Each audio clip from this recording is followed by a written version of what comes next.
You can't do it by yourself. And I've been doing it for a long time, but I still have a Mhm. coach. I've had a coach for, 25 years. Yeah. And so I think that's very, very critical. And, create some type of a mastermind. And you just need to have that support. But again, like I said earlier on, unless you know the right way to do things, then you're not going to be successful. But read books, listen to videos, stay positive the whole time. Hi, I'm Noel with today's Brew. We're top producing real estate agents share their tips and tricks on taking more listings, making more money, and having fun doing it.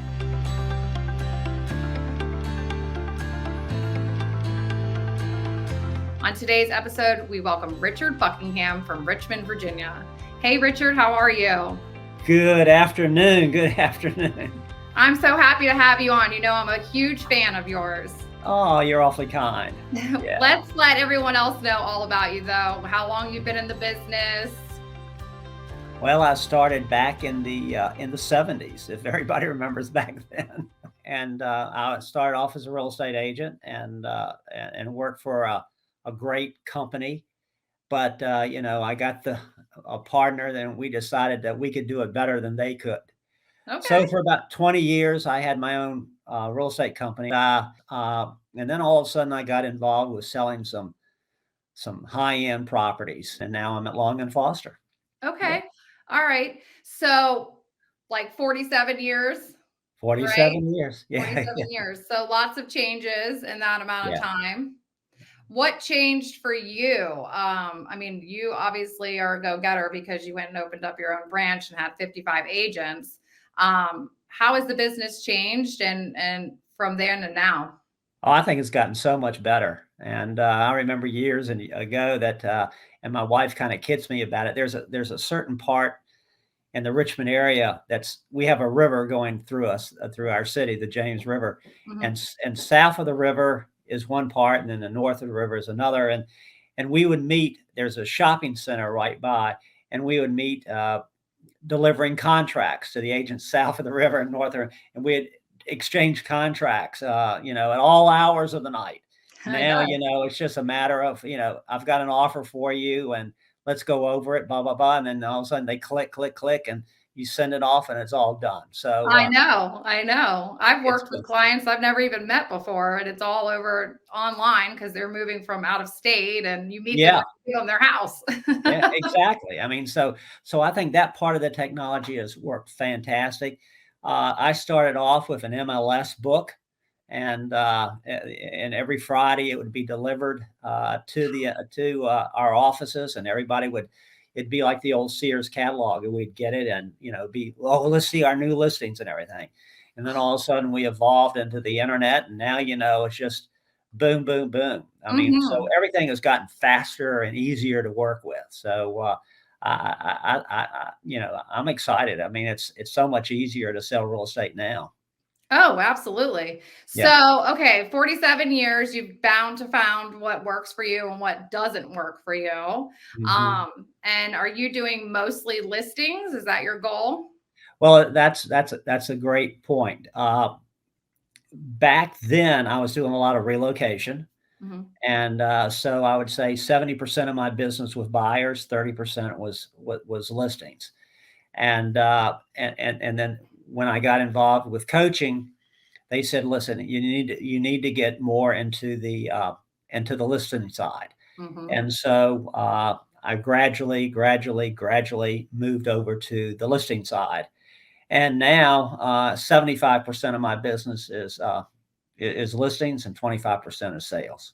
Awesome. Mhm. So, what did you do differently to transition into listings? Do you prospect? Oh, well, that's the name of the game. Contacts equal contracts. So, I have a pretty strict routine now. Uh, I get up around 4:30, excuse me, about 4:45. Uh, get ready to go to the fitness center at 5:30. I have a accountability call with a great agent down in Florida, Wow. and we go over things. And then I'm at the fitness center at 5:45. Work out for about an hour or so, take a shower, get cleaned up, and I'm at the office by 7:30. Hmm. And So we do that. And then I have a great accountability partner up in Montreal, Canada. And we talk at 8:30, sometimes a little before then. And on our calls, I think accountability is really the key, because for me, these guys are doing a lot more business than I am, and it motivates you. I mean, Mhm. it doesn't depress you. It just shows you, excites you, what's out there and what can be done. And if you're only doing this much and they're doing that much, it's just wow. It just gives you so much more. Oh, And so I just think getting your systems down is so critical right now. I remember listening to Earl Nightingale, or maybe it was Tony Robbins. I think it was said it. The guy that gets up in the morning and they get all dressed up and everything, puts his running shoes on, and wants to run and see a sunrise. If he gets up and runs west, he did everything the right way, but he just ran in the wrong direction. And so what we want to do is run in the right direction. yeah. Uh, so you can get all set up, but if you don't have the right systems in place, and that's what I've been working on right now, is getting the right systems in place. And my accountability partner down in Florida, he had a great analogy. He said it's just like Michelangelo carving out that David. Mhm. It's every day you chisel at it and chisel at it and chisel at it. You're not there yet, but it's going to happen. And Yeah. so, sometimes you hear about blind faith, but if you're on the right program, and I'm always evolving. I mean, I did well last year. We just had the award ceremonies for Long and Foster, and I was number 7 in the company, and that's Whoa. out of like 800 agents.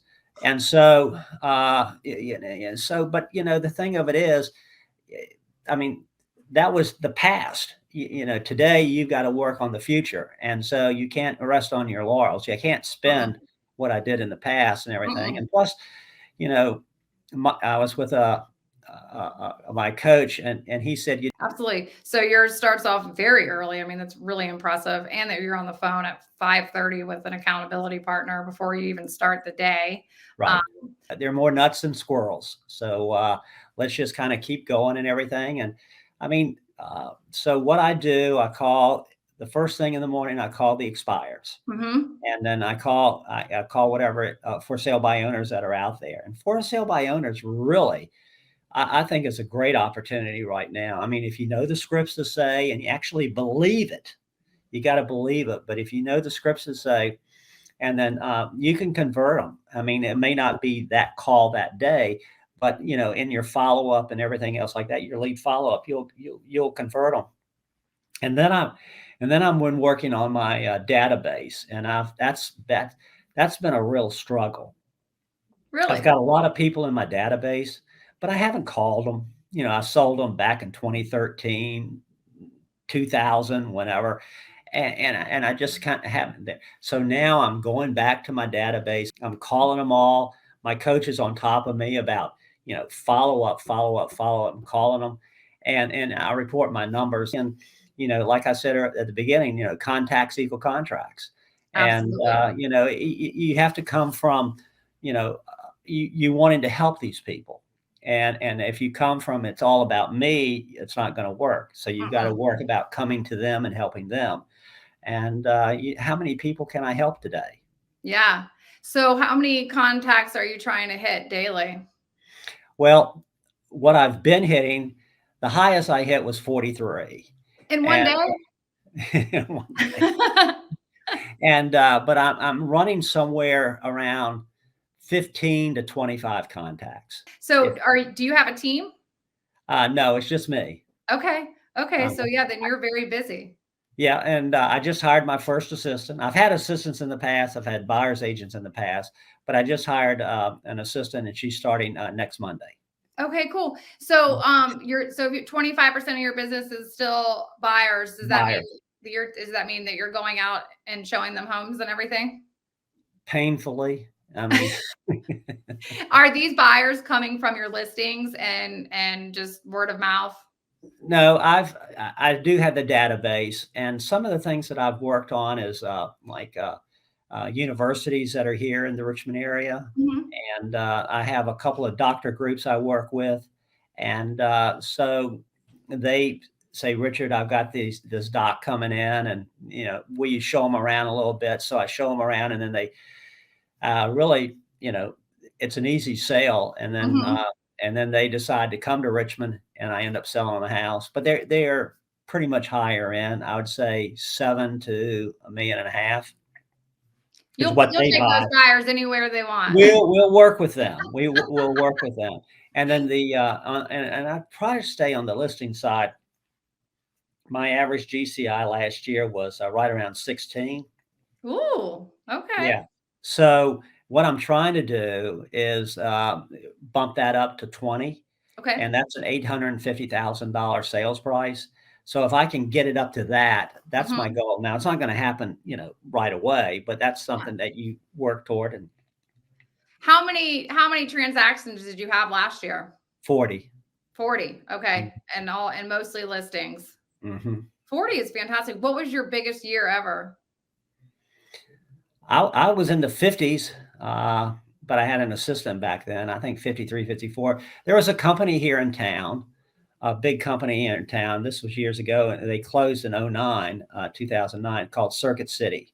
Mhm. And you may have seen those on a national Mhm. basis, their stores. And their corporate headquarters was here in Richmond. And I was one of the top agents that they referred stuff to. And Wow. one year, just with Circuit City, I sold 35 homes. Man, Yeah, yeah. I bet So you had to that's go in there and spend some money. well, well, but the thing of it is, you sold 35 homes. Mainly, most of that was to buyers. You see, so what happened, and then when Circuit City pulled out of town, all of a sudden I'm saying, "Oh, the goose with it laid the golden egg is gone," and so I had to basically reinvent myself and Yep. get going again. So I said, "I'll never do that again." Even though it was very profitable, it was very profitable. So Yeah, I'm it's going to not long control my term. I'm going to control my own destiny, and the way you control that is by listing. Absolutely. So you have a coach Yes, and you have several accountability partners. yes. Your scripts, do you ever change them? I know you make them a little bit. No, never. Same No, I script. mean, they work. Yeah. And the people that created these scripts are a heck of a lot smarter than I am. So, and they work. So on use them now. Do you create your own adaptation to it? Yes, you do. I mean, you don't read it word for word for Yeah. word. I mean, you kind of ad lib a little bit in it, but you stay on script and you know what the next part's going to be. You make just like our conversation right now. You make it Yeah. very comfortable. Mhm. Exactly. Exactly. I try not to be too scripted. I try to just enjoy the process of interviewing you. um, all right. So lead follow up, you kind of said maybe you hesitated a little bit when you spoke about it. So does that mean that is that a weakness or a strength of yours? Lead follow Oh, up. lead lead follow-up Uh-huh. is critical. Yeah. See, you've got 6 pools. I think it's 6 pools that you kinda have. First of all, the first pool is prospecting, and you prospect in that, and then you do the lead follow-up, okay? And lead follow-up usually creates what, 70-80% of all your business comes out of the lead follow-up. And the Hmm. next pool is a listing appointment, and the next pool is listings taken, and the next pool is listings under contract, and the next pool is closings. So you've got all these pools in your office, and so you just want to but it all starts with prospecting. It all starts with but the most critical pool of all, not the lead that prospecting isn't, but the most critical pool is the lead follow up. You've got to be in there. Hmm. No, that's definitely it is vital to your business. Yeah. But I know that some people let it get away from them. Maybe they feel like they're bothering the person because they didn't get a great conversation out of them the first time. How do you connect with them in meaningful ways and continue to have a relationship with them before getting in front of them? Well, you just ask permission. You Okay. just ask permission to to follow up. And and the thing about it is you don't want to have a lot of stuff in there, because if there are a lot, then the bad ones cover up the good ones. And Yeah. so you want to be able to, really uh, come from a point of service to your client, like we've always heard MMFI, what make me feel important. And, so you just want to touch base with your client, see how I can help them. And, another great word is next. So if they don't want to help you, if they don't want to do anything right now, you're fine. You just go to the ones that, and right now in this market, I think it's really, really difficult because what you want to do, you want to find the motivated sellers, and that's what Mhm, you want to do right now. Somebody that mhm. just wants to put their house on the market from a greed standpoint is not really somebody you want to go after. And I went on two appointments, previews on Monday, Mhm. and I said, no, I don't want to deal with these people because you're going to have to deal with them for 60, 90 days. Absolutely. That's the person you want to call up, and their motivation was not that strong. And even though they said it was, I went and previewed them home, and it just really wasn't. I just walked away. It Okay. just, you just say next. You got to find motivated people to do real estate with, and I can help them Absolutely. then. You can't help them if they're not motivated. No, and if you just listen to them, they'll tell you Exactly. exactly what you wanna hear, but, newer agents like myself a couple of years ago, you think, "Oh, okay, well, once I get in front of them, maybe I can talk them into it or change their mind," and I have learned that the hard way. Yeah, Yeah. if people aren't motivated to sell, you're in trouble. And that's the key. How can I help you? Yeah. Obtain your goals and whatever you want to do. Get you down to Florida, or get to be the family, or retiring. And here's what I want to do here, or I need a bigger house. We just had more kids, or sadly, hey, I'm going through a divorce, and I need to get the house sold. And so how you come from, how can I help you? How can I help you do this? And so it Well, works. you're doing it. You're doing it. Well, it's fun. I mean, who doesn't like to help somebody? Absolutely. And then you get paid for I it. know, right? I know. And sometimes these things carry on into further down the road, becoming friendships and Oh, relationships with your yeah, clients that you meet. yeah. It's funny you say that. We were at the club, right before Christmas, and with some friends, we were having dinner. And then as I walked out, one of the doctor groups that I was with, that I do a lot of business with, they were having their Christmas party. Oh, So everybody was there, and it was like I was the star because everybody had coming up to me and saying, "Oh, Richard, oh, he sold my house back then, and oh, he helped me buy this and that, and all the kids and everything like that." And everybody's giving hugs and everything like that. I mean, and I got paid to do that. I know, right? And they got to see your face, and they probably talked about you afterwards in a good way, of Yeah, course, and you yeah. probably got some leads that you don't even know about it because they talked your name after you left. Well, who How did I great call you in were. January? Yeah. Exactly, exactly. Well, Right. I don't think you have any mindset issues, but it's the name of the game, and, if the phone's not friendly that day, how do you overcome that? I do the thing that I work on my mindset is the intensity. Mhm. Everybody's got the same amount of time. And, that's we all know that, Mhm. but it's what you do with that time.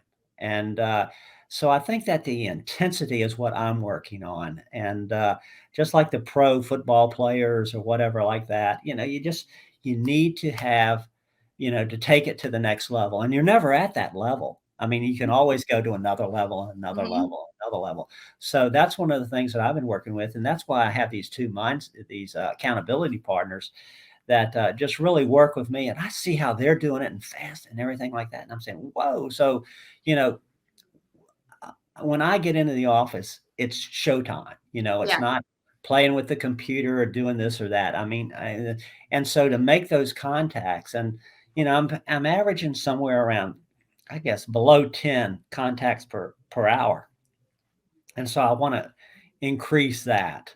Mhm. Yeah, and just focus on that. I mean, but but the mindset is so important right now. I mean, it's just what we have. And so, when I work out in the morning, I listen to like Tim Grover, who Mhm. coached Michael Jordan and Kobe Bryant. I listen to him. In fact, this morning I listened to Jim Rohn.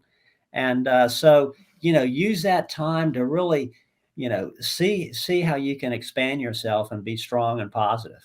So I agree with all that you're saying. And when you go to your coaching events and you're in a room surrounded by all that motivation and the people that they're cheering for you, they're rooting for you, and you get to get new ideas from them, it definitely helps.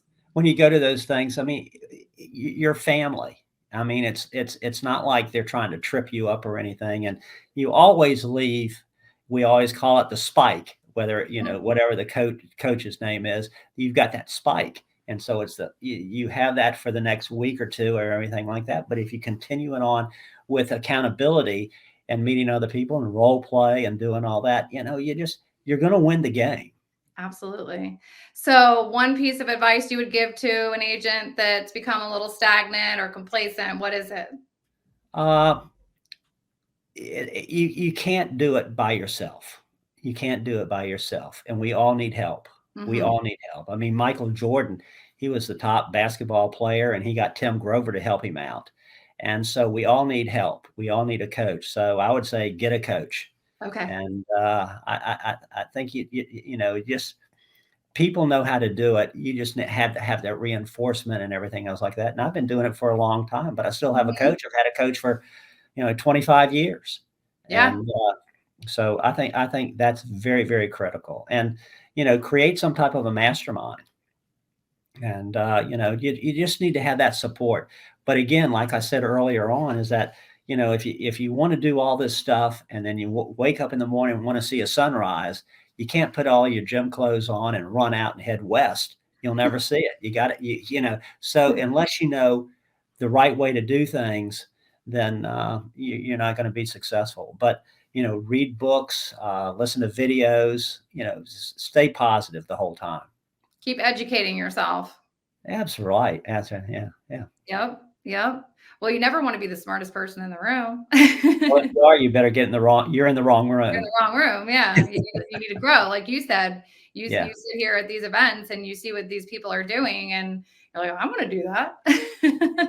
Eh, they put their pants on the same way you and I do, Yeah. and so, we can do that. It's just, I was with someone the other day, and this was interesting. I usually cut off my day, a little after 5, whatever. Mhm. He cuts off his day at 7:30 Wow. PM. Mhm. So, I mean, that's 2 more hours of prospecting and finding buyers and everything. Well, he's gonna do 140 deals this year. Of course he So, is. I mean, wow. Yeah. So Wow. so if you can just everybody has the same amount of time. We've been given Mhm. that. So, it's how you use that time and be smart at it. And if you come into the office and you're not gonna work, get out. Yeah. Get out. Just go home. Go Yeah. play golf or something. I mean, but don't be a slug in the office. You keep your positive energy going. One of the Mhm. other things that's really funny is, I drink, my drink all the time. I have my water bottle with me, and, I put a little bit of extra, uh, pre-workout protein and Oh, pre-workout. do you? Okay. Yeah. Oh, wow. That gets you excited Heck and yeah, it everything. So does. I'm on the phone and I'm ringing and everything else like that. I'm calling and I Yeah. mean, so you have that energy because Mhm. sometimes around 2 o'clock, you've had lunch or whatever, and you start to have that crash. Uh-huh. And so I throw a little pre-workout into my water and have the music going. You have Mhm. to create the right environment, have your desk clean, have your scripts up on the wall and the computer going, and you just go, go, go, go, go, and do Oh, do all your calls. Make it fun. yes. Well, you have, and you've got to figure it out. I love that you're still doing it, and I love that you're still challenging yourself and putting new goals in. And I mean, you're humble. I already know that. You won't even let everybody know how wonderful you are because I know Well, you are. I mean, 47 years, and yeah, something to be proud of. Lots to learn from you. well, thank you. But you mentioned something about humble. Ed Kaminsky is a top agent out in California, Mhm. and I was listening to Ed talk the other day. He said he lives by the 3 H's: be humble, be honest, and be hungry. Couldn't have said Wow. it better. Well, I'm gonna put that you on are my my wall. segue into it, you know? Right? I know. I'm gonna put that in my office. Yeah. Well, Richard, thank you so Yeah. much for coming on today. Enjoy talking to you, and good You luck to too. you, and Always.